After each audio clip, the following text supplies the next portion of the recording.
स्वर्ण पदक जीतकर भारत का परचम बुलंद करने का काम किया है।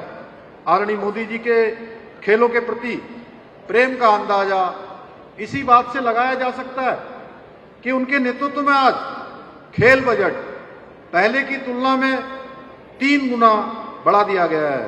भाइयों बहनों, इसी वर्ष हमारे राज्य में 38वें राष्ट्रीय खेलों का आयोजन हुआ और 38वें राष्ट्रीय खेलों के भव्य एवं सफल आयोजन ने देवभूमि के साथ ही खेल भूमि के रूप में भी उत्तराखंड को स्थापित करने का मार्ग प्रशस्त किया है। इस बार के राष्ट्रीय खेलों में हमारे खिलाड़ियों ने 103 पदक जीतकर पहली बार राष्ट्रीय खेलों में अपना 7वां स्थान प्राप्त करके एक इतिहास बनाने का काम किया है। मैं सभी खिलाड़ियों को बधाई देना चाहता हूं। हमने राज्य में विश्व स्तरीय स्पोर्ट्स इंफ्रास्ट्रक्चर विकसित करने का भी प्रयास किया है। इसी का परिणाम है कि आज उत्तराखंड में राष्ट्रीय ही नहीं बल्कि अंतर्राष्ट्रीय खेल प्रतियोगिताओं के आयोजन करने में भी हम सक्षम हुए हैं।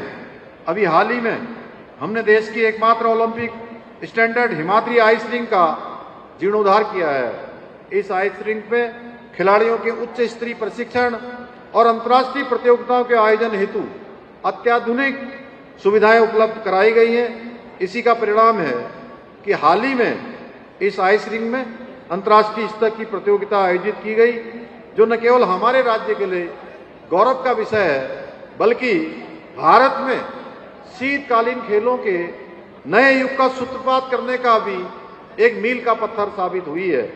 यही नहीं, हमारी सरकार राज्य में शीघ्र ही एक स्पोर्ट्स लीगेसी प्लान भी लागू करने जा रही है, जिसके अंतर्गत प्रदेश के 8 प्रमुख शहरों में 23 खेल अकादमियों की स्थापना की जाएगी। इन अकादमियों में प्रत्येक वर्ष 920 विश्व स्तरीय एथलीट, 1000 अन्य खिलाड़ी उच्च स्तरीय प्रशिक्षण प्राप्त कर सकेंगे। इतना ही नहीं, हमारी सरकार हल्द्वानी में उत्तराखंड के प्रथम खेल विश्वविद्यालय, लोहाघाट में महिला स्पोर्ट्स कॉलेज स्थापित करने के अपने संकल्प को साकार करने की दिशा में भी तेजी से काम कर रही है। भाइयों बहनों, प्रदेश में खेलों के समग्र विकास और खिलाड़ियों को प्रोत्साहित करने के लिए हमारी सरकार ने नई खेल नीति भी लागू की है और नई खेल नीति के अंतर्गत राष्ट्रीय और अंतर्राष्ट्रीय स्तर पर विजेता खिलाड़ियों को सरकारी नौकरी की सुविधा दी जा रही है।